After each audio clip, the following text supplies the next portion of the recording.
स्वागत वक्तव्य हेतु अपने किरोड़ीमल महाविद्यालय के प्राचार्य प्रोफेसर दिनेश खट्टर सर से आग्रह करता हूँ।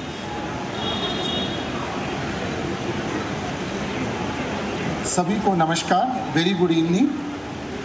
मंच पर उपस्थित आदरणीय श्री सुनील आम्बेकर जी, अखिल भारतीय प्रचार प्रमुख, राष्ट्रीय स्वयंसेवक संघ, दिल्ली विश्वविद्यालय के कुलपति आदरणीय professor Yogesh Singh ji, G20 university connect के member steering committee doctor Abhishek Tandon ji, chairman Kirorimal college governing body आदरणीय प्रोफेसर DS रावत जी, इस कार्यक्रम में आए हुए सभी अतिथियों, गणमान्य लोगों, आयोजकों एवं विद्यार्थियों का हार्दिक स्वागत एवं अभिनंदन है। हमारे किरोड़ीमल कॉलेज परिवार के लिए आज से बेहतर कौन सा दिन होगा जब G20 की इस वैश्विक मुहिम को ठीक दिशा में गति देने के लिए आज इस मंच पर लब्ध प्रतिष्ठित विद्वान, आचार्य, प्रशासक मौजूद हैं। शायद आज यहाँ पर मुझे ये बताने की आवश्यकता नहीं है कि G20 वर्तमान समय की सबसे महत्वपूर्ण मुहिम का नाम है, जिसकी अगुवाई हमारा भारत देश कर रहा है और जिसकी अध्यक्षता हमारे यशस्वी प्रधान सेवक माननीय श्री नरेंद्र मोदी जी कर रहे हैं। इस साल सितंबर माह में जो G20 समिट भारत में आयोजित होनी है, उससे पूरे विश्व की दिशा और दशा निर्धारित होने वाली है। पूरे विश्व को निर्देशित और मार्ग दिखाने का भारत के लिए यह एक शुभ अवसर है, जब भारत ये साबित कर सकता है कि वह विश्व गुरु था, वह विश्व गुरु है और सदा ही विश्व गुरु रहेगा। आज हमारे आज के मुख्य अतिथि श्री सुनील आम्बेकर जी हैं, जिनके आने मात्र से हमारा किरोड़ीमल कॉलेज परिवार स्वयं को आज गौरवान्वित महसूस कर रहा है। उनके द्वारा लिखित पुस्तक the RSS road maps for 21st century जीवन को जागतिक आयाम देने में जितनी गहराई से कार्य करने के लिए जानी जाती है, वह किसी से भी छुपा नहीं है। भारत की संस्कृति, संस्कार और सभ्यता को संरक्षित रखने में संगठन ने जिस तरह से अपनी भूमिका पिछले लगभग 100 वर्षों से निभाई है, उसमें आम्बेकर जी का नाम बहुत ही अग्रगण्य लोगों की श्रेणी में लिया जाता है। आप जैसी शख्सियत अपनी प्रशंसा सुनने में नहीं, बल्कि देश के लिए मौन होकर काम करने में निहित रहती है। आज के कार्यक्रम के विशिष्ट अतिथि हमारे विश्वविद्यालय के कुलपति आदरणीय प्रोफेसर योगेश सिंह जी का मैं दिल की अतल गहराई से अभिनंदन करता हूं, जिनका आज पहली बार किरोड़ीमल कॉलेज में आना हुआ है और जिनके कदमों से आज कॉलेज के प्रांगण का एक एक कण अभिभूत हो गया है, क्योंकि जो अलख माननीय प्रधानमंत्री जी ने NEP के माध्यम से हमारी शिक्षा व्यवस्था को परिवर्तित करने की चलाई है, उसको निरंतर आगे ले जाने का जो महत प्रयास प्रोफेसर सिंह कर रहे हैं, वैसा मनोरथ कार्य इस समय भारत के किसी भी और विश्वविद्यालय में नहीं हो रहा है। जब भविष्य में नई शिक्षा प्रणाली के प्रभाव और उसके परिणामों का इतिहास खंगाला जाएगा, तो उसमें प्रोफेसर योगेश सिंह जी का नाम स्वर्ण अक्षरों में लिखा हुआ सबसे ऊपर पाया जाएगा।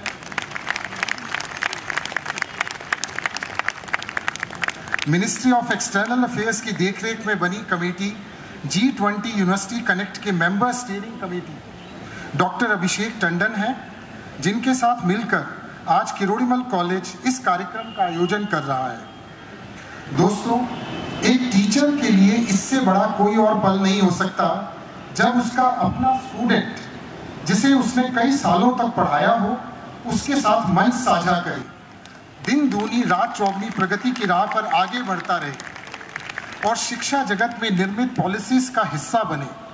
ऐसे होनहार और बहुमुखी प्रतिभा के धनी मेरे अपने विद्यार्थी और वर्तमान में ऑपरेशनल रिसर्च विभाग में associate professor doctor Abhishek Tandon का तहे दिल से स्वागत करता हूँ। डॉक्टर टंडन जैसी युवा शक्ति और डायनेमिक पर्सनैलिटी के प्रति विशेष धन्यवाद देता हूँ, क्योंकि आप जैसा ऊर्जावान और समर्पित शिक्षकों के कारण ही विश्वविद्यालय का स्तर आगे बढ़ता है और विश्वविद्यालय देश को दिशा देने का कार्य ठीक ठीक अर्थों में संपन्न कर पाता है। इस कार्यक्रम की अध्यक्षता करने वाले आदरणीय प्रोफेसर DS रावत जी को नमन करता हूं, जिन्होंने वर्तमान समय में दिल्ली विश्वविद्यालय में चल रही नियुक्ति की प्रक्रिया में हमारे कॉलेज को अपना भरपूर सहयोग दिया और सैकड़ों अपॉइंटमेंट और प्रमोशन का उपहार दिया। G20 के इस कार्यक्रम में शिरकत करने वाले विभिन्न कॉलेजों के प्राचार्यों, विश्वविद्यालयों के कुलपतियों, प्रशासकों, शिक्षकों और मेरे प्यारे विद्यार्थियों का इतनी शिद्दत और उत्साह के साथ इस कार्यक्रम में मौजूद होना बताता है कि जिस तस्वीर को बदलने के लिए आज हमारा देश उठ खड़ा हुआ है, वह तो बदल कर रहेगी।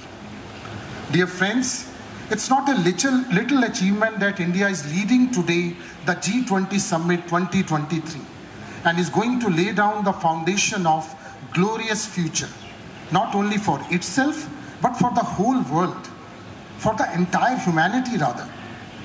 Friends, India's leadership is very important because we are the people who have envisioned the philosophy of Vasudhaiv Kutumbakam.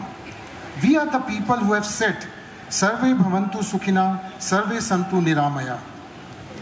We are the people who have conceptualized the philosophy of four Purusharth, Dharma, Earth, Kam and Moksha. We see that we have included Earth also as one of the important parts of human life. And it is this aspect which, if fulfilled, is certain to bring forth the humanity. And that's the need of the hour. And to fulfill this dream, India's role is going to be very crucial and important. आज जब भारत वसुधैव कुटुंबकम के संदेश के साथ G20 की अध्यक्षता का कार्यक्रम कर रहा है, तो स्वामी विवेकानंद जी के सनातन विचारों को दुनिया तक पहुंचाने का एक सुनहरा अवसर हमें मिला है।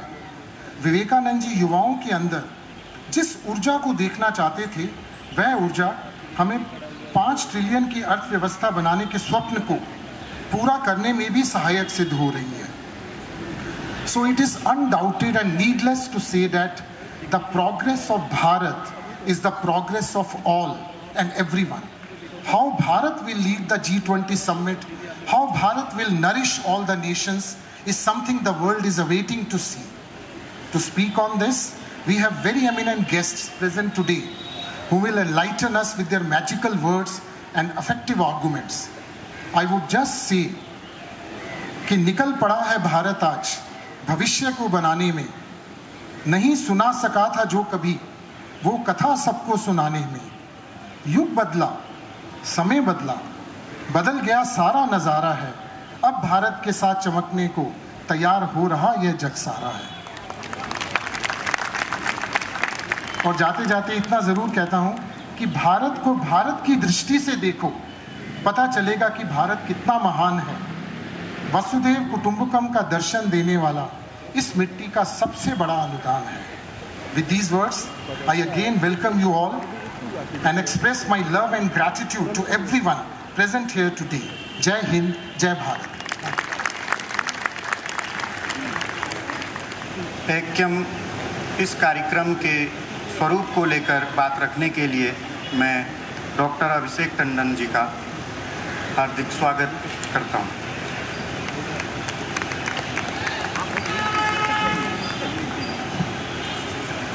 धन्यवाद। सभी को नमस्ते, गुड इवनिंग एवरीवन। मंच पर उपस्थित अखिल भारतीय प्रचार प्रमुख राष्ट्रीय स्वयंसेवक संघ माननीय सुनील आम्बेकर जी, माननीय सुनील आम्बेकर जी, आप पिछले 3 दशक से सामाजिक, आर्थिक, शैक्षणिक विषयों पर समाज को समय समय पर मार्गदर्शन दे रहे हैं। आपका भारत के मूल विचार में गहन अध्ययन है। आज इस कार्यक्रम में आपने हम सबके लिए समय निकाला, इसके लिए मैं हृदय से सबसे पहले आपका धन्यवाद करना चाहूँगा। मंच पर उपस्थित हमारे विशिष्ट अतिथि दिल्ली विश्वविद्यालय की कुलपति आदरणीय योगेश सिंह सर, आपके बारे में तो एक लाइन बोलना चाहूँगा, जब से आप DU में आए हैं अच्छे दिन आ गए हैं। He is the reason for smiles for lakhs and lakhs of family members and students also faculty members, तो आपके आने से सही में अच्छे दिन आए हैं. Professor D.S. Rawat sir, Chairman, Governing Body, Kirodimal College. Professor Dinesh Khattar sir, Principal, KMC, my teacher, one of the important pillars of my academic career, and also this program that today we are seeing. He has worked really hard for, I can say, almost 20-25 days, last 25 days. So I'm really thankful to him. Officials, seniors, dignitaries, principals, my fellow colleagues and dear students, welcome you all. Looking at this enthusiasm and everybody involved in this program, I can easily say that we are very close to achieving what our Honorable Prime Minister has envisaged, Janta Ka G20, Jan Bhagidari in G20. This is one of the events that we are planning in Delhi University. We will be planning many more such events. Friends, today I would like to tell you about how this started. Last year in the month of August, few members of the top office together with Ministry of External Affairs officials decided to dwell upon two questions. How to take G20 to university and why to take G20 to universities. Why, of course, the second question was easy for them to answer because they were already having the guidelines from the Honorable Prime Minister, his vision that G20 should reach to each and every student. G20, each and every student should be proud of this moment that India is hosting G20. G20 is for students. Students are not only citizens of our country, but they are global citizens. Whatever decision, whatever they are going to do today is going to affect future generations to come. So this was his vision. How to do it was a little challenging because in G20 there are several groups, subgroups like Youth 20, Business 20, Women 20, Civil Society 20, but there is no University 20. So a lot of brainstorming was done towards it, and in the month of November last week, a new word was coined, G20 University Connect. On 1st December, when our Honorable Foreign Affairs Minister, External Affairs Minister, S. Jaishankar ji inaugurated this G20 University Connect, when India officially took charge of G20's presidency. I am happy to inform you that on that particular day, more than 500 students from Delhi University attended that program, and we were also fortunate to have our own Honorable Vice Chancellor in that program.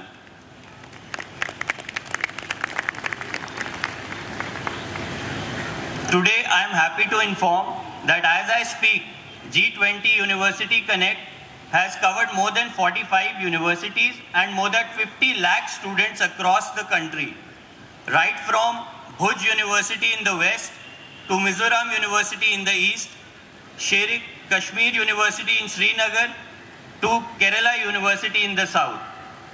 And by the end of this month, we plan to reach almost 50 universities across India.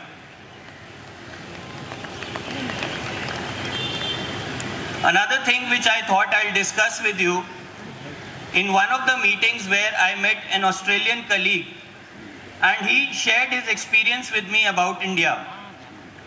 He said that when we all went to the G20 meeting last year in Indonesia, we were usually confined to Bali, and the summit was later on also known as Bali Summit. But we are happily surprised and we are really welcoming that in the past 6 months, we have covered 5 cities in India. Honorable Prime Minister's vision that he has planned the events, more than 200 events across India and not only in New Delhi.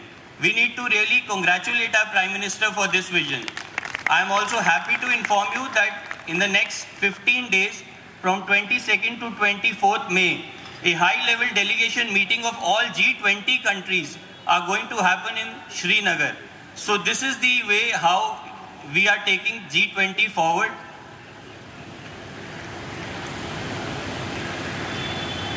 One last thing before I close, you all must be wondering why we have collaborated with Udmudya Foundation. First of all, I would like to thank our Honorable Vice Chancellor for his vision that we have created a Section 8 company of our own for inviting ideas of students, and we are going to fund these ideas, and we are going to we are an incubator, and slowly we are setting up a process where ideas are going to be funded as well. You will be happy to know that this year, once G20 presidency of India started, India has launched a focus group on Startup 20. India has already done 3 meetings of Startup 20 of all the G20 countries. We have witnessed that since last 5 years, startups have grown a lot in our country. We have more than 100 unicorns in our country. And we always believe that we want to share this knowledge with all other 20 countries. And I would like to quote our Honorable Prime Minister in this. जब भारत विकास की बात करता है तो अपने विकास की नहीं परंतु विश्व के विकास की बात करता है, और इसीलिए शायद उन्होंने स्टार्टअप 20 ग्रुप का स्टार्ट किया है इस G20 से, ताकि बाकी देश भी जो हमारी स्टार्टअप की जर्नी है, हम स्टार्टअप इकोसिस्टम में थर्ड हैं, हमारी जर्नी से सीखे और उनकी जर्नी से हम सीखें। एक बार फिर से I would like to thank Kirorimal college and their administration for giving us this opportunity. Thank you very much. Thank you, Abhishek sir, for your invigorating and enthusing words. I will now request our Honorable Vice Chancellor, Professor Yogesh Singh, to please come to the dais and share his words of wisdom. Please, sir. नमस्कार, नमस्ते। आदरणीय सुनील अंबेकर जी, अखिल भारतीय प्रचार प्रमुख, Rashtriya Swayamsevak Sangh, professor DS Rawat, chairperson governing body Karorimal college and also dean examination, professor Dinesh Khattar, principal Karorimal college, doctor Abhishek Tandon, member steering committee G20 university connect, Shri Prafulla Kant ji, national joint organising secretary Akhil Bharatiya Vidyarthi Parishad, professor Shri Prakash Singh, director south campus, professor Payal Mago, director campus of open learning, professor Rajni Abhi, proctor university of Delhi, professor Rajesh Singh, university librarian, professor Chandrashekhar, chairperson international relations, professor Niranjan, dean planning, आदरणीय श्री राजकुमार भाटिया जी, Shri RN Kakkar ji, Shri Indramohan Kapahi जी, दिल्ली विश्वविद्यालय के deans,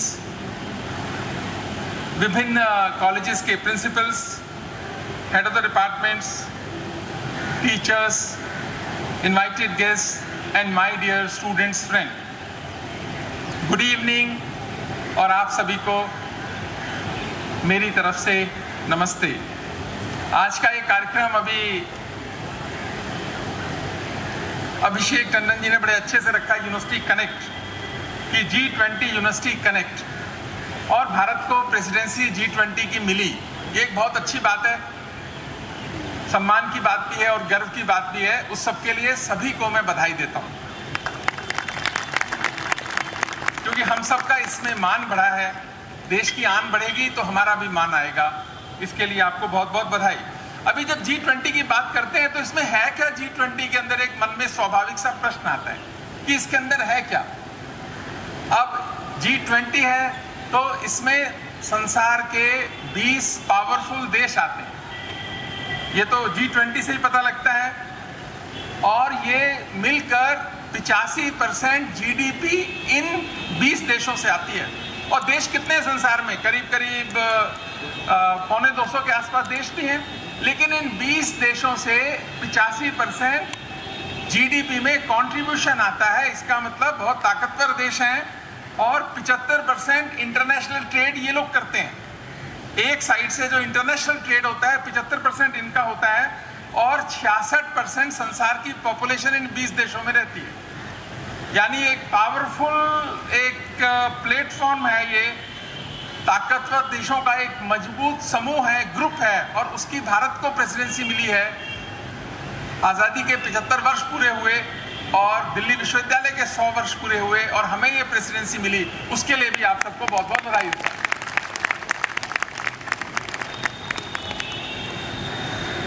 Bharat के माननीय प्रधानमंत्री जी ने एक लक्ष्य रखा कि 2047 तक भारत को विकसित राष्ट्र बनाना है।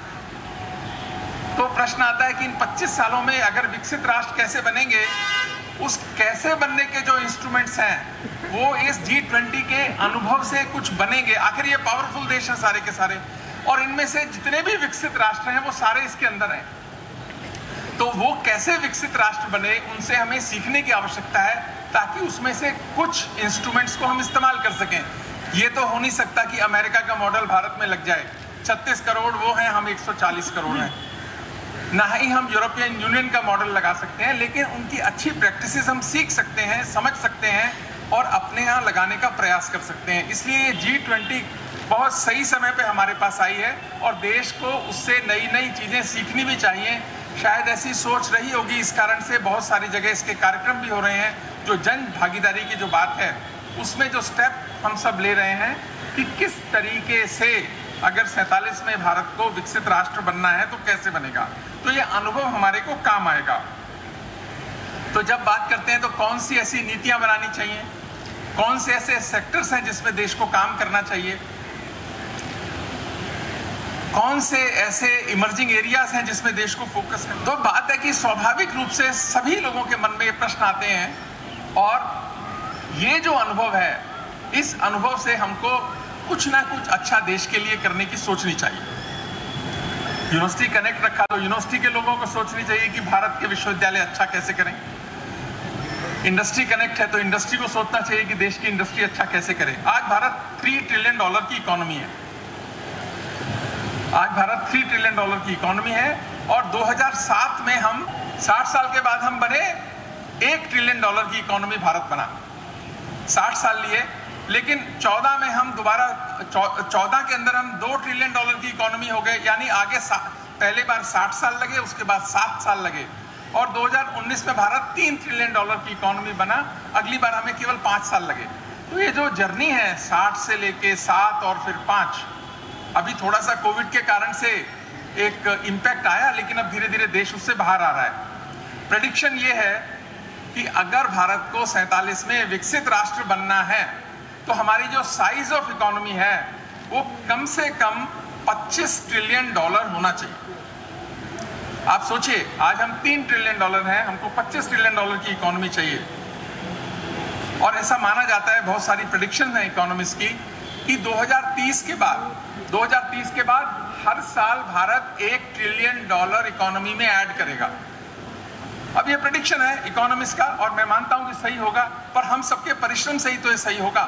दिशा सही है, लेकिन ये सही होगा तब जब हम सब मिलकर इस दिशा में सही तरह से प्रयास करेंगे और समझेंगे। क्योंकि 60 साल लगे $1 ट्रिलियन होने में, और 2030 से हम कह रहे हैं कि हर साल $1 ट्रिलियन ऐड करेंगे, तो ये टारगेट पूरा होगा। तो वो कौन से सेक्टर्स हैं और कहां कहां पर हमको करना चाहिए, ये G20 के देशों से, उनमें से बहुत सारे देशों से हमें सीखने की आवश्यकता है। आज जो इकोनॉमी है हमारी में 54% सर्विस सेक्टर कंट्रीब्यूट कर रहा है, 26% इंडस्ट्री कंट्रीब्यूट कर रही है, और एग्रीकल्चर 20% कंट्रीब्यूट कर रहा है इसके अंदर। एग्रीकल्चर और उसके रिलेटेड एलाइड एरियाज 20% कर रहे हैं। अब आप सोचिए कि जो एक ही बात बोलता हूं कि जो जितने भी डेवलप्ड नेशन आज हैं, आज हमारा agriculture and allied sector 20% contribute कर रहा है, और करीब करीब 50% लोग उसमें काम कर रहे हैं। पर किसी भी विकसित देश में 5 से 10% से ज्यादा लोग उसमें काम नहीं करते। यानी उनको और अच्छा लाइवलीहुड कहीं और मिलता होगा तभी जाते होंगे।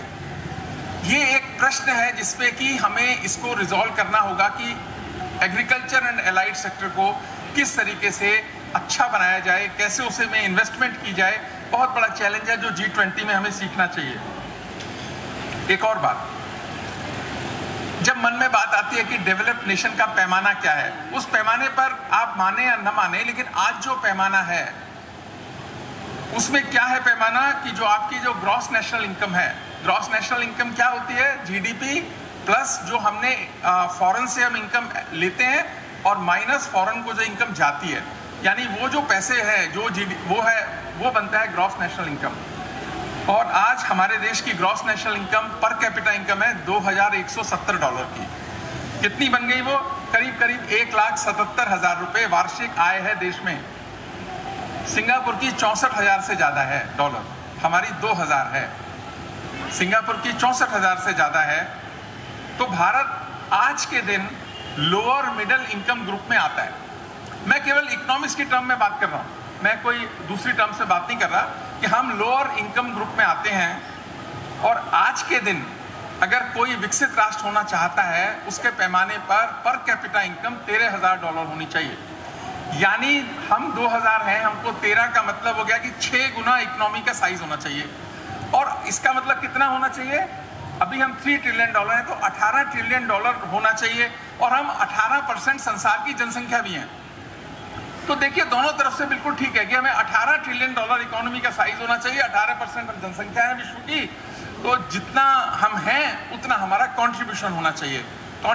ये एक बात जो पूरे देश को, देशवासियों को समझनी चाहिए कि हमको किस तरीके से आगे जाना है। और 2047 में जब हमारा ये टारगेट है, तब per capita income GDP standards में 13,000 ये बढ़ के हो जाएगी $18,000।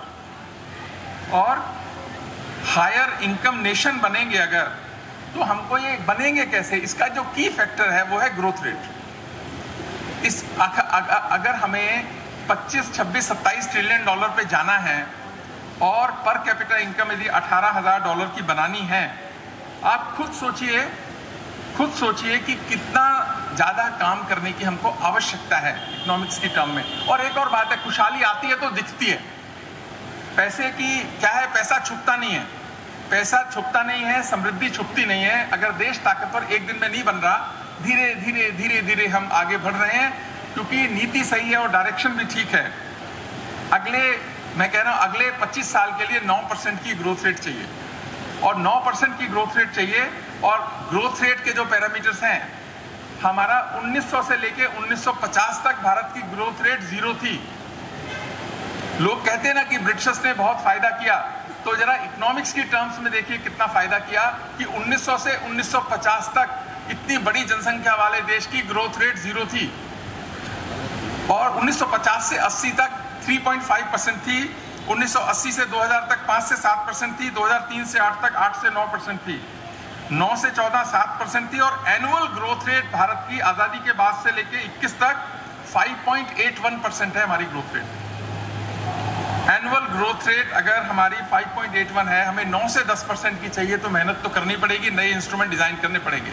पर देश लकी है कि उसके पास ऐसा प्रधानमंत्री है कि जिसने ये किया हुआ है पहले। कैसे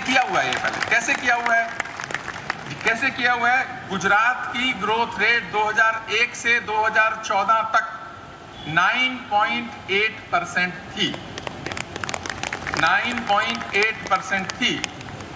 दूसरा, गुजरात की एग्रीकल्चर ग्रोथ रेट 9.2% थी। आज तक विश्व में कहीं भी किसी भी जगह 9.2% की एग्रीकल्चर ग्रोथ रेट नहीं आई।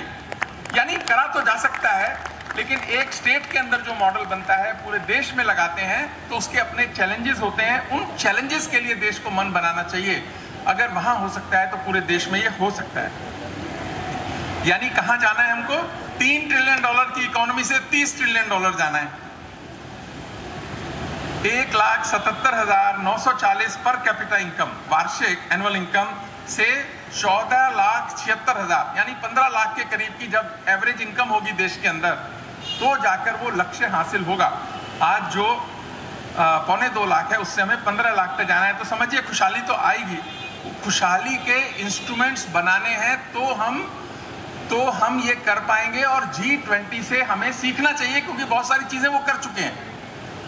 जो चीजें हमारे देश में इंप्लीमेंट हो सकती हैं, उसकी तरफ हमको बढ़ना चाहिए। इसीलिए गैप लगता ज्यादा है, 3 से 30 और 1.25 से 30, 15 लाख। तो इसीलिए किसी की बहुत अच्छी पोएम है कि डर मुझे भी लगा फासला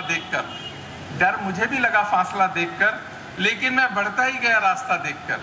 डर मुझे भी लगा फासला देखकर, लेकिन मैं बढ़ता ही गया रास्ता देखकर, खुद ब खुद मेरे नजदीक आती गई मेरी मंजिल, मेरा हौसला देखकर। तो ये हौसला बनाए रखे देश, विश्वास बनाए रखे, भरोसा बनाए रखे, तो हम ये कर सकते हैं। एक उदाहरण देके मैं बहुत ज़्यादा नहीं बोलूँगा कि अल्टीमेटली जब ये यूनिवर्सिटी कनेक्ट बना या यूनिवर्सिटीज़ के अंदर हमको क्या अच्छा करना चाहिए, तो मैं 2011 का एक उदाहरण कई बार देता हूँ।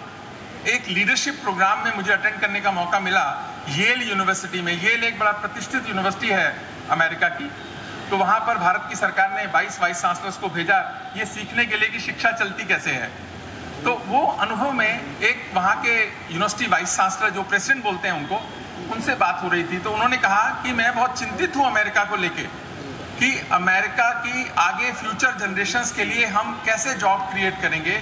अमेरिका से मैन्युफैक्चरिंग इंडस्ट्री चली गई थी पिछली शताब्दी में, अभी पिछले कुछ सालों से सर्विस इंडस्ट्री भी चली गई। जब हमारे देश में ना मैन्युफैक्चरिंग है ना सर्विसेज रहेंगी, तो अमेरिका के हमारी जनरेशन्स के लिए जॉब कहाँ से लाएंगे हम। तो वो जॉब्स क्रिएट करना, अच्छा लाइवलीहुड देना, क्वालिटी ऑफ लाइफ देना, वो तभी संभव है जब हम फोकस करेंगे इनोवेशन पे, ओरिजिनलिटी पे और क्रिएटिविटी पे। ये 3 शब्द हैं जो अमेरिका को आगे बचा सकते हैं। तो मैं सोचने लगा कि हमारा भी तो वही प्रॉब्लम है। अगर 36 करोड़ का देश परेशान है तो 140 वाले को तो ज्यादा परेशान होना चाहिए ना, ज्यादा परेशान होना चाहिए। हमारा तो साइज, स्केल, सब कुछ बहुत ज्यादा है। तो इसी कारण से जो इनोवेशन है ये हमारे लिए भी उतनी इंपॉर्टेंट है, ओरिजिनलिटी और क्रिएटिविटी के सारे काम हमारे लिए भी उतने इंपॉर्टेंट हैं। शायद यही कारण है कि उद्मोदय फाउंडेशन इसके साथ काम कर रही है कि उसको एक काम दिया गया है कि हमारे दिल्ली विश्वविद्यालय में उस तरह की कल्चर को डाले, बनाए, इन्वेस्ट करे। उसके लिए पैसे की हम कमी नहीं होने देंगे। जितना भी आइडियाज पे काम करना है विश्वविद्यालय उसको अपने ताकत से ज्यादा फंड करेगा, ऐसा मैं एश्योर कर सकता हूँ। मेरे जो स्टूडेंट्स बैठे हैं उनको ऐसा करना चाहिए। हमारी इंक्यूबेशन पॉलिसी इन प्लेस है, बहुत जल्दी ही उसको हम अभी लागू करने वाले हैं, जिसमें प्राध्यापकों को भी और विद्यार्थियों को भी उसमें काम करने का मौका मिलेगा।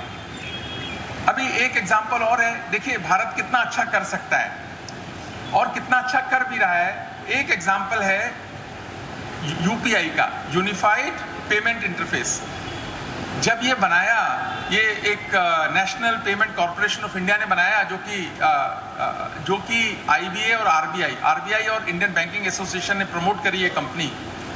यानी सरकार ने क्या करा, सिक्योरिटी प्रोवाइड करी, बैक एंड पे सॉफ्टवेयर बनाया और इंफ्रास्ट्रक्चर दिया। लेकिन फ्रंट एंड पे क्या है, फ्रंट एंड पे पेटीएम भी है, गूगल पे भी है, कोई भी है। और जो क्यूआर कोड शब्द भी लोग नहीं जानते थे, आज भारत के गांव-गांव के अंदर जो है पेमेंट्स जो है ऑनलाइन पेमेंट हो रही हैं। इतनी बड़ी क्रांति देश में हमारे पिछले 3 सालों के अंदर हो गई। आप सब उसके पार्टिसिपेंट हैं, मैं आप सबको बधाई देता हूं। ये एक एग्जाम्पल है, ऐसे कितने एग्जाम्पल हो सकते हैं। ये यूपीआई एक इनोवेशन का, एक भारत आगे जो बढ़ रहा है उसका एक उदाहरण है, स्टेप है कि आज सब्जी वाले से लेकर और बड़े बड़े लोग भी सब इसके माध्यम से पेमेंट करते हैं। ये एक बहुत अच्छी बात है। इसीलिए G20 से हमें सीखना है कि हम अपनी ग्रोथ रेट को कैसे आगे बढ़ाएं। एक तो सबसे पहली बात यह कि जो भी पॉलिसी ग्रोथ रेट को कंप्रोमाइज करती है 25 साल के लिए टाल देनी चाहिए, क्योंकि 25 साल बाद जब हम भी डेवलप हो जाएंगे उसके बाद में बात करेंगे।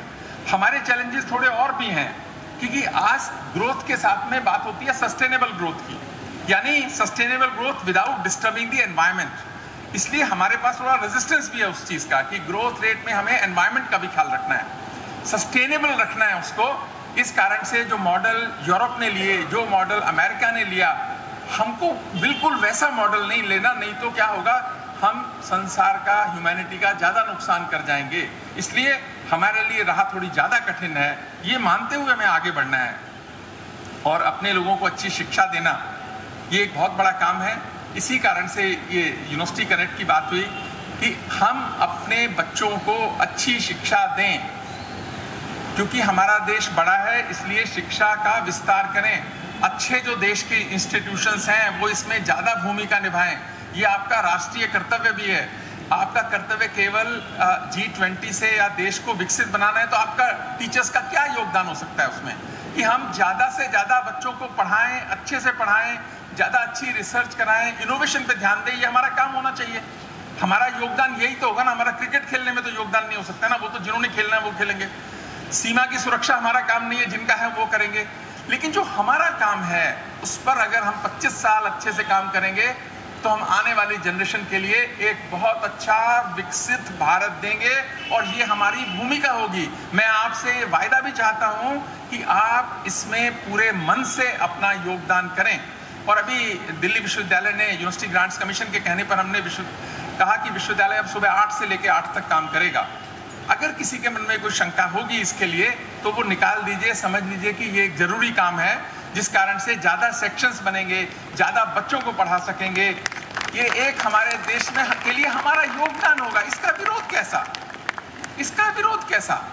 किसी को ज्यादा पढ़ाने को तो नहीं कहा जा रहा ना कि आप ज्यादा पढ़ाएंगे, सब उतना ही पढ़ाएंगे जितना पढ़ाना है, लेकिन एक स्टैगर्ड में होगा तो हम ज्यादा बच्चों को कैटर कर सकेंगे।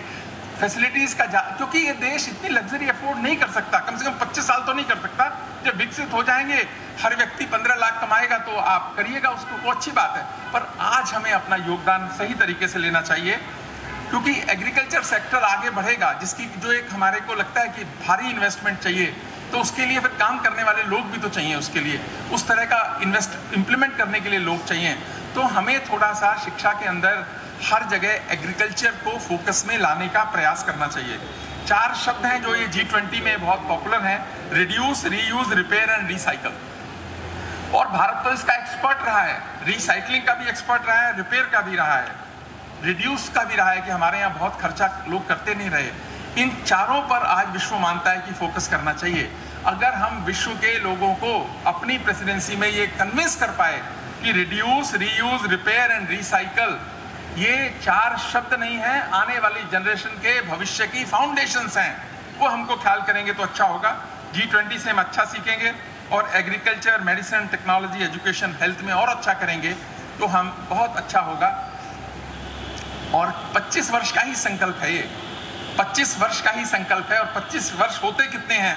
केवल 9125 दिन, 9125 दिन, 9125 दिन देश चाहता है, आप सबसे मांगता है कि इसके हित में काम करें। प्राध्यापकों का काम उसके हित में करना, बच्चों का है कि मेरे देश के लिए मुझे कंट्रीब्यूट करना है, कुछ अच्छा करना है। ऐसा संकल्प और प्रण लेंगे तो अगले 10,000 दिन आने वाले सैकड़ों साल बदलेंगे। आने वाली पीढ़ियां कहेंगी कि हमारे से पहले जो आए थे बहुत अच्छे लोग थे, उन्होंने देश को अच्छा भविष्य दिया, समय अच्छा है, नेतृत्व अच्छा है, सब अच्छा है, हमको चूकना नहीं है इसमें। नहीं तो आने वाली जनरेशन कहेगी सब अच्छा था, इच्छा शक्ति भी थी, पॉलिटिकल विल भी थी, लेकिन हम इंप्लीमेंट करने में चूक गए। हम वो जनरेशन ना बने, ऐसा मैं अपेक्षा करता हूं और आपसे वायदा भी चाहूंगा कि आप ऐसा करेंगे। और अंतिम बात कि हम अपनी जिंदगी में, मैं प्रण बहुत जगह मांगता हूं, आपसे फिर मांगता हूं कि हम अपनी जिंदगी में ऐसा कोई काम नहीं करेंगे जो देश के खिलाफ हो। आप सब लोग मुझे ये प्रॉमिस करें कि हम पूरी जिंदगी में ऐसा कोई काम नहीं करेंगे जो देश के खिलाफ हो। हाथ उठाएं आप सारे। बहुत बढ़िया, बहुत बढ़िया। और इस प्रण को निभाएंगे भी, खाली प्रण लेंगे नहीं तो अच्छा होगा। अपने मन को बदलें, लगाएंगे देश से, देश आपसे यही अपेक्षा करता है। आप सबका बहुत बहुत आभार, धन्यवाद। Thank you, Yogesh sir, for your enthusing and sagacious words. Now I will request our chief guest for the evening, Shri Sunil Ambekar ji, to grace the occasion by sharing his words of wisdom.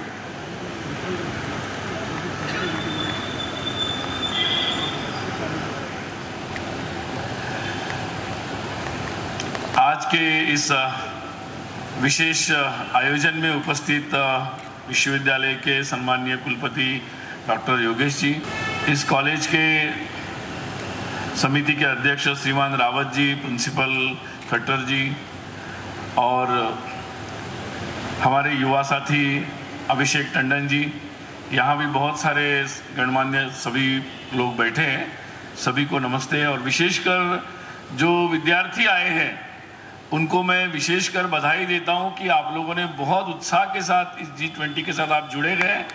आप G20 के साथ में अपने भविष्य के साथ जुड़े हैं। दिल्ली विश्वविद्यालय और किरोड़ीमल कॉलेज दोनों की ये परंपरा है कि देश के इतिहास के साथ, और विशेषकर ये विश्वविद्यालय वैसा नहीं है, ये देश के गौरव के इतिहास के साथ जुड़ा हुआ विश्वविद्यालय है। और स्वाभाविक है कि देश के महान क्रांतिकारी भगत सिंह जी का भी स्मृति स्थल यहां पर है। यहां देश में लोकतंत्र पर जब खतरा आया तो आपातकाल के खिलाफ और लोकतंत्र की स्थापना के लिए देश में पहला प्रोटेस्ट अगर विद्यार्थियों का कहीं हुआ होगा तो ये दिल्ली विश्वविद्यालय था, जिसने कहा कि नहीं, देश में लोकतंत्र की रक्षा होगी, हम करेंगे।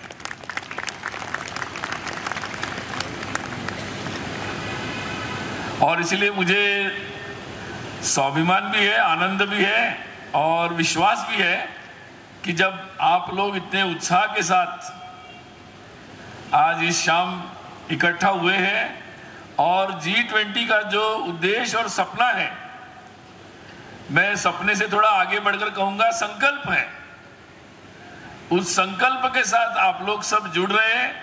ये मुझे विश्वास है कि निश्चित रूप से ये सफलता की ओर जाएगा और हम सब मिलकर उसको आगे ले जाएंगे। इसके लिए आपको बहुत बधाई, बहुत सारी शुभकामनाएं।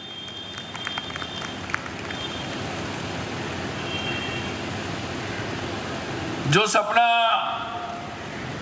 आप देख रहे हैं, मैं देख रहा हूं, हमारे देश के प्रधानमंत्री देख रहे हैं, ये कुछ लोगों का सपना नहीं है कि हमारा देश आगे बढ़ना चाहिए, हमारे देशवासी आगे बढ़ना चाहिए, हमारे देश का प्रत्येक नागरिक आगे बढ़ना चाहिए। इस जनरेशन में नहीं, अगली पीढ़ी का भी आगे बढ़ना चाहिए। ये सपना अब देश के हर कोने में देख रहे लोग। पिछले कुछ वर्षों से मैं लगातार देख रहा हूं, जितने भी लोगों से बात करते हैं, पहले अपने देश में था कि सामान्य लोगों को यह कहना होता था कि भाई अपने बच्चों को स्कूल में भेजो, पढ़ाई करवाओ। इसके लिए सरकारें स्कीम बनाती थी। आज से लगभग 20 वर्ष पूर्व स्कूल चले हम का नारा लगाकर शिक्षा सर्व शिक्षा अभियान बना था। वो उस समय देश की आवश्यकता थी, परंतु देखते देखते देश में ऐसा एक सकारात्मक आत्मविश्वास और एस्पिरेशन, आकांक्षा बनती चली गई कि अब देश में प्राथमिक शिक्षा में लगभग 99% और लगभग कई जगहों पर 100% लोग स्कूल तक तो पहुंच रहे हैं। इसका अर्थ ये हुआ कि आज देश में गरीब से गरीब वो स्वयं पढ़ा होगा, नहीं पढ़ा होगा, ऐसे हर माँ बाप के मन में ये इच्छा पक्की है कि अगर हमारे बच्चों को हम अच्छे स्कूल में भेजेंगे, स्कूल में नहीं अच्छे स्कूल में भेजेंगे, भले ही उसके लिए हमें कुछ कष्ट उठाने पड़े, क्योंकि देश की आंकड़े बता रहे थे कि हम लोग किस आर्थिक स्थिति में हैं। तो बहुत लोगों की परिस्थितियां अलग अलग है, लेकिन उन परिस्थिति में जो सारे लोग हैं वो भी ये प्रयास कर रहे हैं कि कम से कम जब देश आगे बढ़ रहा है, ऐसा ना हो कि हमारे कारण या हमारे बच्चों के कारण देश की जो तेज रफ्तार है उसमें कहीं गति में बाधा ना उत्पन्न हो। ये महत्वपूर्ण कंट्रीब्यूशन उस सपने के साथ, उस संकल्प के साथ देश का एक आम आदमी करने लग गया है। उस सपने में, उस संकल्प में शामिल हो गया है। हम यहां बैठे हैं, हम लोगों में से कुछ लोगों के लिए ये स्कूल भेजना बच्चों को आम बात होगी, लेकिन अभी भी देश में बहुत लोग हैं जिनके लिए रोज की रोटी महत्वपूर्ण है, इसके लिए संघर्ष है।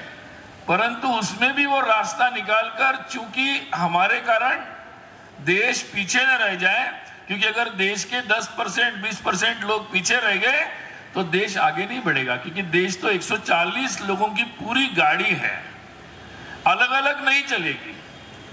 कोई अगर सोचता कि कुछ लोग आगे बढ़ जाएंगे तो देश आगे बढ़ जाएगा, ऐसा संभव नहीं है। ये पूरी हमारी एक गाड़ी है जिसमें 140 से 143 करोड़ लोग बैठे हुए हैं। तो हमारे लिए सबसे पॉजिटिव बात यह है कि देश के वो सारे लोग किसी भी कोने में रहते हो, किसी भी आर्थिक परिस्थिति में हो, किसी भी सामाजिक परिस्थिति में हो, किसी भी पारिवारिक परिस्थिति में हो, वो ये प्रयास कर रहे हैं कि हमारे बच्चे भी अच्छे स्कूल में जाएं, और उसके लिए जो जो करना पड़ेगा वो प्रयास वो कर रहे हैं। मुझे लगता है कि किस देश को ऐसे देशवासी मिलेंगे कि कठिन से कठिन परिस्थिति में भी वो देश के बारे में सोचते हैं। हमारे देश में और एक अच्छी बात है, कभी कभी हम दिल्ली रहते हैं, पेपर में पढ़ते हैं कि यहाँ करप्शन हो गया, बड़े बड़े लोगों का भी करप्शन हम लोग देखते हैं, और आज का वो विषय नहीं है, हम लोग देखते रहते हैं। परंतु हमारा देश ऐसा नहीं है, क्योंकि इन लोगों से देश नहीं बनता, देश तो 140 करोड़ लोगों से बनता है। हमारे देश में आज भी करोड़ों लोग ऐसे हैं जो अभाव में हैं, लेकिन अपने बच्चों को ऐसी शिक्षा देते हैं कि बेटा मेहनत से कमाना, ईमानदारी से रहना, मेहनत की रोटी खाना, बेईमानी की रोटी मत खाना। यह बहुत बड़ा योगदान है, क्योंकि अगर ये शिक्षा नहीं होगी हर घर परिवार से तो देश कैसे आगे बढ़ेगा, संभव ही नहीं है। लेकिन आज हमारा देश एक अच्छा देश है, जिसमें आज तो फिर भी हमारी स्थिति बदल रही है, अच्छी हो रही है, गांव में भी ठीक बदलाव हो रहा है। परंतु इतने वर्षों में जो खराब परिस्थिति थी उसमें भी करोड़ों परिवार यही शिक्षा अपने बच्चों को देते रहे कि देखो भाई मेहनत की खाना है।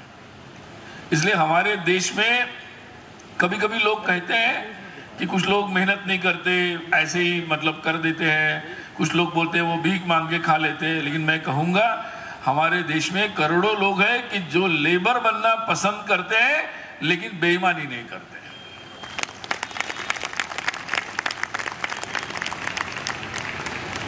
और इसीलिए जिस देश में ऐसे लोग रहते हैं कि जो परिश्रम पर, ईमानदारी पर, मेहनत पर विश्वास रखते हैं, और उन लोगों ने देश के जो कर्ता धर्ता लोग हैं, पढ़ने पढ़ाने वाले लोग हैं, उन पर भरोसा रखा है कि ये हमें सही दिशा में ले जाएंगे।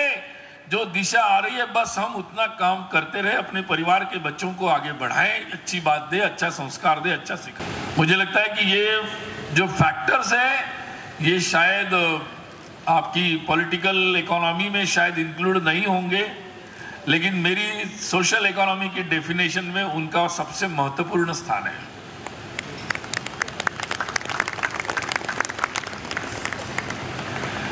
और इसीलिए आज जब हम G20 की बात कर रहे हैं तो G20 उन करोड़ों लोगों की उस आशा, आकांक्षा, एस्पिरेशन, हमारे युवाओं का जो एस्पिरेशन है, हम आगे बढ़ेंगे, देश को आगे बढ़ाएंगे, उसका प्रतिबिंब है, उसका रिफ्लेक्शन है हमारा G20 की ओर हमारा बढ़ना। ये सब संयोग से नहीं होता है। कोई हमें गिफ्ट में लाकर G20 की प्रेसिडेंटशिप नहीं देते हैं। कितने वर्ष हो गए G20 को बनकर, है ना, बहुत वर्ष हो गए। तो ऐसे ही हम लोगों को कोई G20 की प्रेसिडेंटशिप नहीं देता है। इसलिए मुझे लगता है कुछ लोग मानते हैं कि हाँ, सर्कल में घूमते घूमते कोई वो म्यूजिक चेयर होती है ना, कॉम्पिटिशंस वगैरह करते हैं हम लोग, तो ये कोई म्यूजिक चेयर नहीं जो घूमते घूमते हमारे पास आ गई, या जैसे कई बार कॉलेजेस में होता है HOD शिप घूमती रहती है राउंड द टेबल, वैसा नहीं है, ये वैसा नहीं है।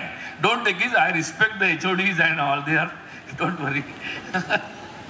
मैं तो समझाने के लिए कह रहा हूं। तो ये वैसा नहीं है कि हमें किसी ने गिफ्ट में दे दिया है।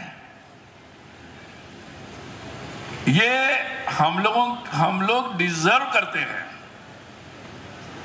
हम लोग एक ऐसा देश है जिसके पास हजारों वर्षों का अनुभव है समृद्ध होने का, दुनिया को लीडरशिप देने का अनुभव हमारे पास है। आज भी देश के कोने में, यानी हम लोग अमृत महोत्सव मनाए हैं पिछले वर्ष, अभी भी चल रहा है। हमारे देश के एंटरप्राइजिंग पर बहुत बड़ा आक्रमण ब्रिटिश काल में हुआ, उसके पहले मुगल काल में हुआ। बहुत बड़ा आक्रमण था हमारे आर्थिक उन्नति पर, हमारे एंटरप्राइजिंग पर, हमारी स्किल्स पर बहुत बड़ा आक्रमण था। उसका बहुत लंबा चौड़ा इतिहास है। लेकिन हमारे देश के लोगों ने अपने गांवों में, जिलों में, परिवार में अपनी उस एंटरप्राइजिंग की स्किल को किसी न किसी तरीके से बचा के रखा है। यानी बीज है हमारे पास, बीज है, छोटे मोटे पौधे भी हैं जगह जगह पर। आज भी अगर अभी मैं तमिलनाडु था तो मैं कांजीवरम गया। देश के लोग हजारों वर्षों से, नहीं तो सैकड़ों वर्षों से तो जानते ही है कांजीवरम किसके लिए प्रसिद्ध है। तो इन परिस्थितियों में भी उन्होंने अपनी स्किल बना के रखी। और ये केवल प्रसिद्ध ब्रांड्स नहीं है, गांव-गांव में छोटे छोटे हर जिले में ऐसे ब्रांड्स हैं, छोटी छोटी वस्तुएं हैं जिसकी कलाएं, जिसकी एंटरप्राइजिंग बना के रखी है। हम तो ऐसे ही किसी छोटे बाजार में ऐसी वस्तुएं खरीद लेते हैं और आगे बढ़ लेते हैं, परंतु इस देश में वो पोटेंशियल है, क्योंकि वो हमारे पास, हमने एक साल में नहीं सैकड़ों वर्षों में वो स्किल्स अडॉप्ट की है। आज भी वो कैपेसिटीज हमारे देश के जिलों में है। वो आज एक सुप्त अवस्था में है या उपेक्षित अवस्था में है। जैसे होता है कि कोई एक ब्रिलियंट छात्र हो और उसको मौका ना मिले, अच्छा खिलाड़ी हो लेकिन मौका नहीं मिला, सिलेक्शन नहीं हुआ, जगह नहीं मिली, अच्छा ट्रेनिंग नहीं मिला, रह गया। लेकिन जैसे ही उसको ये सब मिल गया वो आगे आ गया। तो हमारे देश के बारे में अगर हम सोचते हैं तो कई लोगों ने ऐसी उनकी सारी जो स्किल्स है वो लगातार इतने वर्षों तक बनाए रखी है, in spite of all odds, and that is our potential. और इसलिए आज वो जो सारा हमारे पास एस्पिरेशन है, एक रिकॉल हो गई है मेमोरी। ये G20 क्या कर रहा है? G20 is a process to recall the memory. यानी होता है ना कि कोई भूल जाता है कि मैं क्या था, मैं कुछ था कि नहीं था, मैं कहां से आया, कहां जा रहा हूं। जैसे कोई होता है तो भूल जाता है, तो फिर उसको स्मरण नहीं होता, कि उसको लगता है मेरे पास तो कुछ है नहीं, तो यूरोप से ले लो, अमेरिका से ले लो, कॉपी कर लो, आजकल चाइना हो रहा है वहीं से ले लो, क्योंकि मेरे पास तो कुछ है नहीं। तो there is a necessity to recall the memory, कि नहीं भाई तुम्हारे पास भी है, तुम भी वसुधैव कुटुंबकम ऐसे नहीं बोल रहे थे कि मेरे घर में खाना नहीं है, तुम भी फिर भी मेरे परिवार में आ जाओ। नहीं, मेरे पास खाने के लिए और खिलाने के लिए जब बहुत कुछ था, तब भारत ने उद्घोषणा दी थी वसुधैव कुटुंबकम। आज नहीं दी है, ये तब दी है जब सबसे ज्यादा हमारे पास था, सबसे ज्यादा था, सबसे बड़ी इकोनॉमी दुनिया की थी, तब हमने ये नारा दिया है। इसलिए अब हम जब नारा क्यों दे रहे हैं, हम नारा वसुधैव कुटुंबकम का, ये नारा नया नहीं है भारत के लिए। तो इसीलिए जो भारत के कई लोग भूल चुके हैं कि भाई ये नारा हमने गरीबी में नहीं दिया, ये नारा हमने समृद्धि में दिया था। ये नारा मजबूरी में नहीं दिया था, हम मजबूर नहीं थे, हम सक्षम थे। फिर भी that shows our culture, our attitude. हमने वो एटीट्यूड आज नहीं दिखाया, वो एटीट्यूड हमने उस समय दिखाया जब सबसे ज्यादा सक्षम और मजबूत थे हम। शायद ये बहुत सारे लोग भूल गए। और इसलिए मुझे लगता है कि आज ये अपनी क्षमताओं को फिर से याद दिलाने के लिए, जैसे होता है ना, कोई भूल जाता है तो उसको बार बार सुबह शाम याद दिलाना पड़ता है, भाई तेरा ये भाई है, तेरी बहन है, तेरा ये घर है, तू यहीं रहता था, तू यहीं बैठता था। हो सकता है कि 15 दिन, 20 दिन, 2 महीने, 6 महीने, किसी को जल्दी याद आता है, किसी को सालों लग जाते हैं।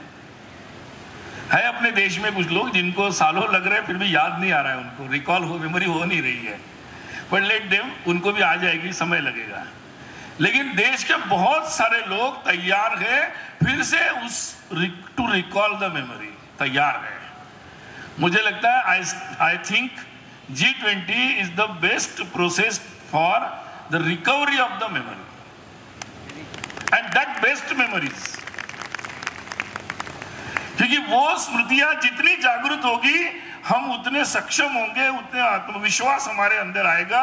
हमारे युवा, हमारे देश का हर व्यक्ति के अंदर वो आत्मविश्वास आएगा कि नहीं भाई, हम भी कर सकते हैं, हम भी आगे बढ़ सकते हैं, हम भी दुनिया का नेतृत्व कर सकते हैं। हमने हजारों वर्ष किया, बीच में कुछ वर्ष पीछे हो गए, बट हम पुनः कर सकते हैं। सो G20, मुझे लगा कि G20 तो एक जगह भी कॉन्फ्रेंस होकर खत्म हो सकती थी, एक बड़ी कॉन्फ्रेंस हो जाती, मीडिया में उतना ही आ जाता, खत्म हो जाता।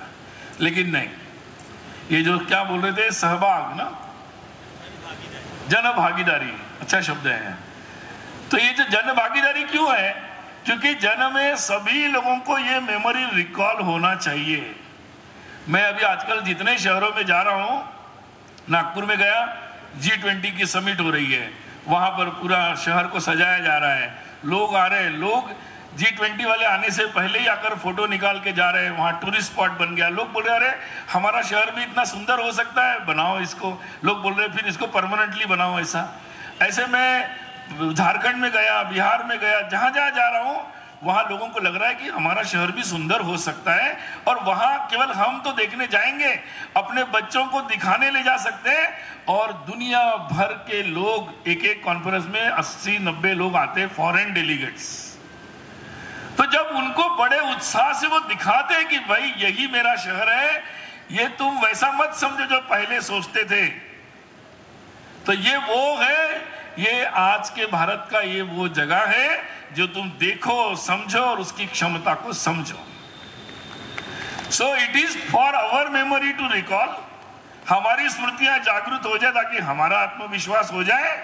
और दुनिया भर के डेलीगेट्स ये 200 कॉन्फ्रेंस में आ रहे हैं। मुझे लगता है एवरेज में मैं जितनी जगह देखा, कहीं 70, कहीं 80 ऐसे फॉरेन डेलीगेट्स आ रहे, very important person from respective countries in the public life, business etcetera etcetera, वो सब आ रहे हैं। वो सब लोग ऐसे अलग अलग जगह जाके देख रहे हैं। They are not visiting only to Delhi, वो देश के हर जगह जा रहे हैं। वो हमारे शहर में भी दुनिया के लोग देखने आ रहे हैं। हमारी शहर भी एक जगह है कि जहां बैठकर दुनिया के सबसे समृद्ध बलशाली देश पूरी दुनिया के लिए चिंतन कर सकते हैं। हमारा शहर भी वो जगह है, इसका एक आत्मविश्वास लोगों के अंदर आ रहा है। मुझे लगता है कि वो रिकवरी, मेमोरी रिकवरी की प्रोसेस बहुत तगड़ी चल रही है। और इसीलिए कई लोगों को लग रहा है कि कॉन्फ्रेंस होगी, समाप्त हो जाएगी। मैं तो ऐसा नहीं देख रहा हूं। मैं देख रहा हूं कि पहले से ही स्मृतियां देश में जागृत हो रही थी। लोगों के अंदर ये एस्पिरेशन आया कि नहीं, हमें देश में बहुत हो गया, जाति जाति के नाम पर झगड़े वाला पॉलिटिक्स बहुत हो गया, अलग अलग तरीके की दुनियादारी बहुत हो गई। अब हमें देश को आगे बढ़ने वाली बात करनी है। और इसलिए आज मुझे लगता है कि इस समय ये बात सबके दिमाग में घूम रही है। और इसीलिए इस समय जब ये कॉन्फ्रेंसेस यहाँ हो रही है, जहां जहां हो रही है, लोगों को फिर से वो स्मरण आ रहा है कि नहीं, हम में भी दम है। और कभी कभी बोलते हैं ना कि मतलब, मैं तो युवाओं को हमेशा कहता हूँ, कभी कभी लोग कहते हैं अरे ये मशीनरी में काम करना बहुत बेकार, खराब है, मतलब आदमी थक जाता है कभी कभी।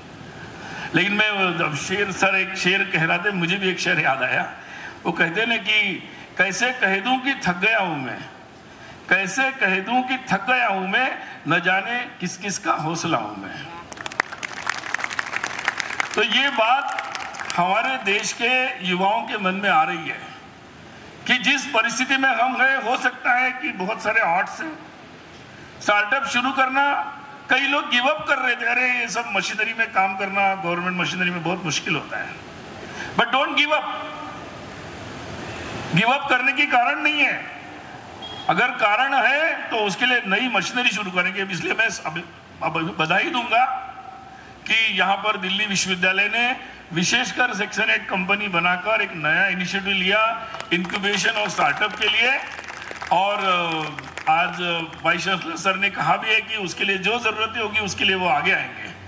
मुझे लगता है बस देश यही चाहता है कि जो अथॉरिटीज है वो सामने आए, तो देश के लोगों में ये एस्पिरेशन है, ये शक्ति है, ये क्षमता है कि वो आगे बढ़ सकते हैं और आगे करके दिखा सकते हैं। आज G20 में बहुत सारे देशों से मिला। पिछले दिनों कुछ इंडोनेशिया के लोग भी मिले थे।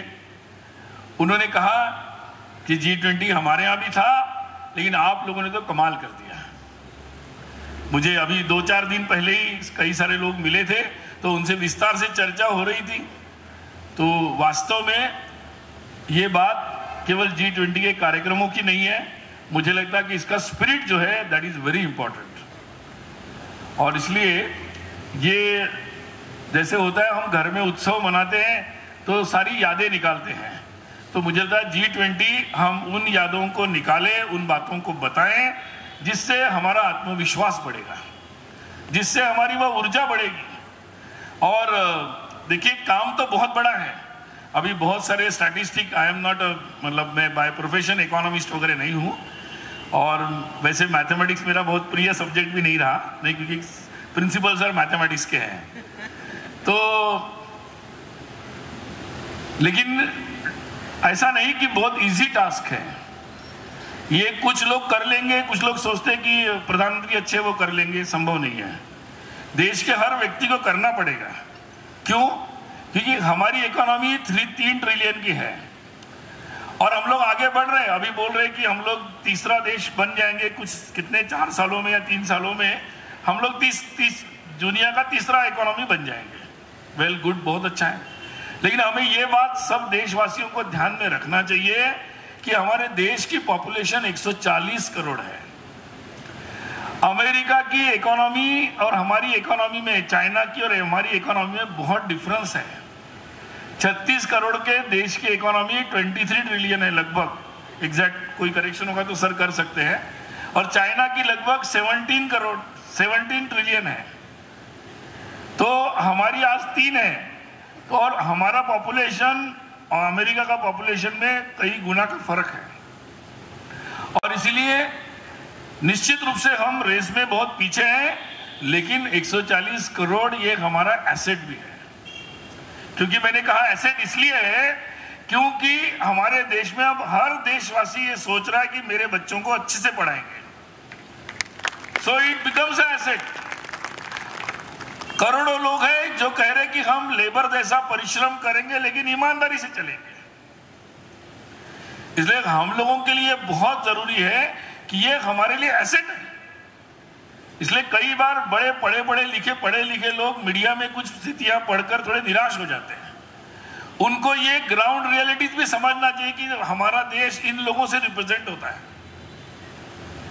अगर लोग ईमानदारी से वोट नहीं करते तो सरकारें नहीं बदलती, क्योंकि जो सत्ता में सरकार रहती है ऐसा नहीं होता है। हमारे देश में लोग अपने एस्पिरेशन के अनुसार आगे बढ़ रहे हैं, और ये हमारे देश के लिए सबसे पॉजिटिव बात हुई है। इसको हम समझें, और मुझे लगता है कि G20 is a opportunity for us.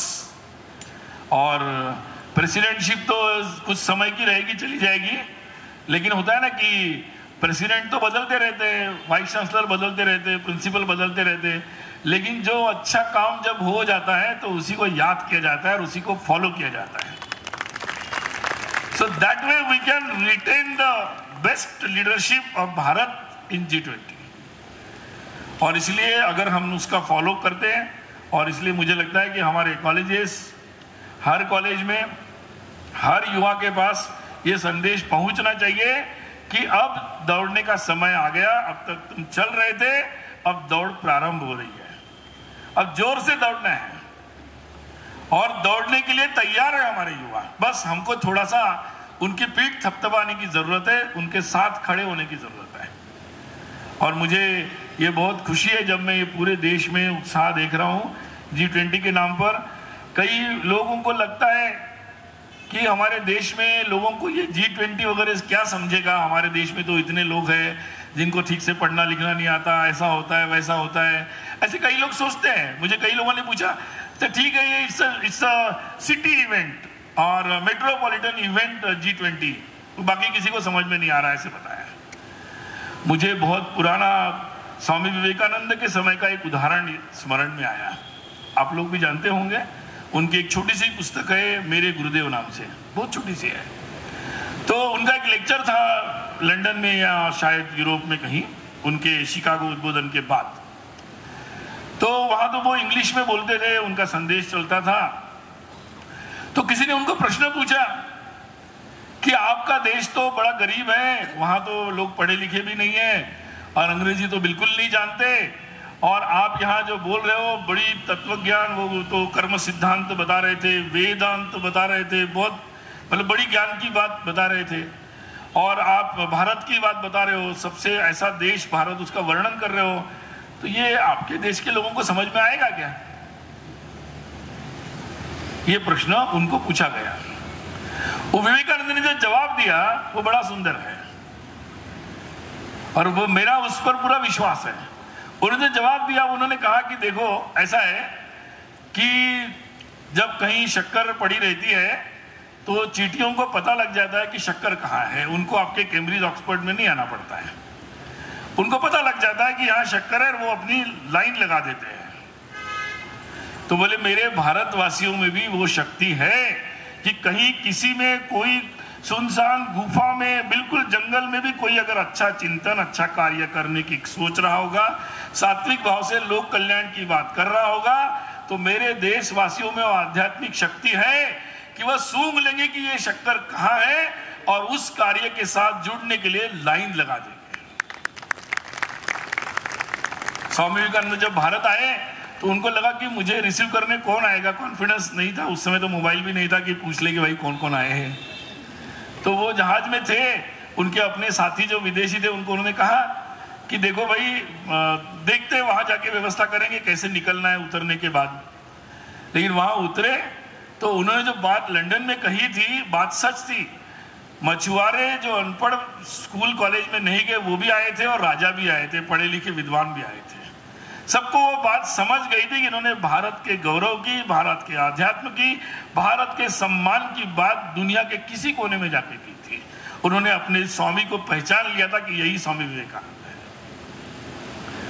ये भारत है। और इसीलिए किसी को लगता है कि ये G20, भारत का दुनिया में आगे बढ़ना, भारत का इतनी बड़ी ट्रिलियन इकोनॉमी होना, आम लोगों को समझ में आ रहा है कि नहीं आ रहा है। They may not be the specialist in economics, जरूरत नहीं है। ट्रक चलाने के लिए आपको इंजीनियर की जरूरत नहीं है। तो हमारे देश के लोग अपने देश को अच्छे से चला सकते हैं। लेट अस बिलीव देम, उन पर विश्वास रखना चाहिए। और निश्चित रूप से मुझे लगता है कि ये जो आवाज आज हम दिल्ली यूनिवर्सिटी में या देश के प्रमुख शहरों में जो आवाज उठाई जा रही है टू रिकॉल द मेमोरी, ये निश्चित इस देश के हजारों करोड़ों लोगों तक पहुंच रही है।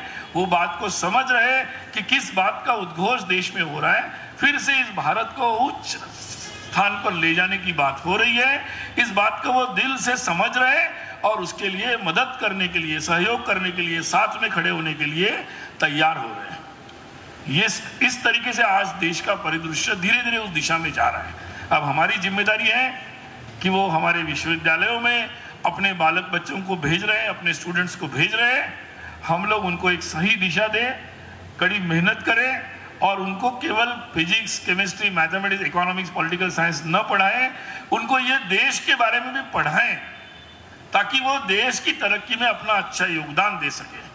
यही मुझे लगता है कि सबके लिए करणीय कार्य है।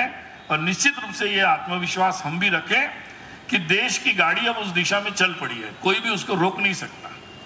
वो चलेगी मतलब चलेगी अब, तो उसी दिशा में हम भी चलें और उसके साथ जुड़ जाएं। यही हमारा आज का धर्म कर्तव्य है। वो करने में हमको माँ भारती शक्ति प्रदान करे, यही प्रार्थना। और पुनः एक बार G20 के इस आयोजन के लिए सभी लोगों का अभिनंदन, बधाई।